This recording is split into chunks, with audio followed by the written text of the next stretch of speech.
Hello everyone, and welcome back to Monsters of the Mind. As always, I'm your host, Mr. G.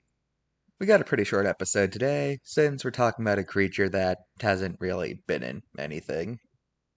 Anyway, today, we're talking about the Lambton worm. Its name is self-explanatory, and it was an individual.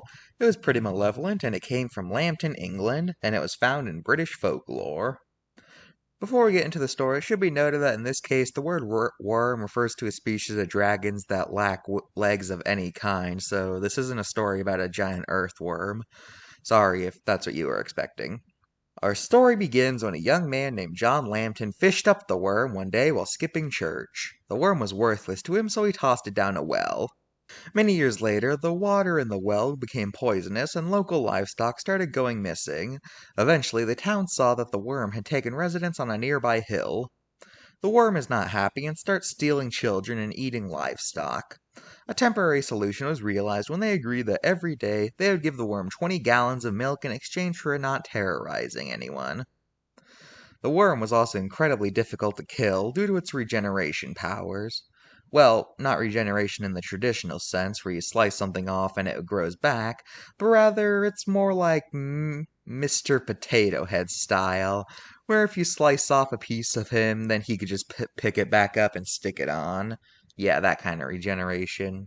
Which is a type of regeneration that I don't think I've ever seen before. Anyway, one day, John Lambton returned home from war and finds out about the worm.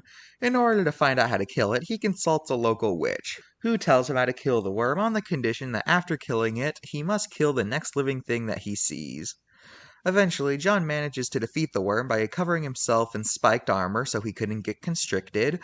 Then he lured the beast into a river where every time he sliced a piece of the worm off, it would float away before the worm could grab it and reattach it.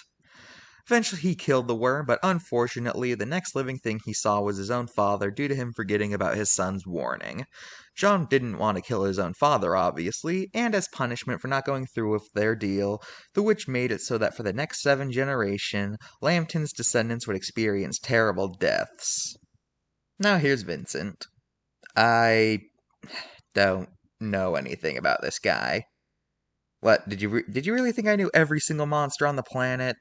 Let's look at the card now. I don't really have anything to say about this card. It's pretty accurate, tells the story. The worm looks right. It has the 9 holes on its head like the story says. Yeah, I don't have any complaints here. 10 out of 10.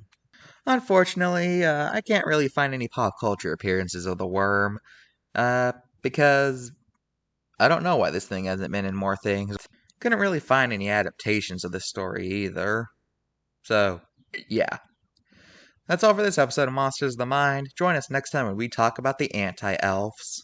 Bye!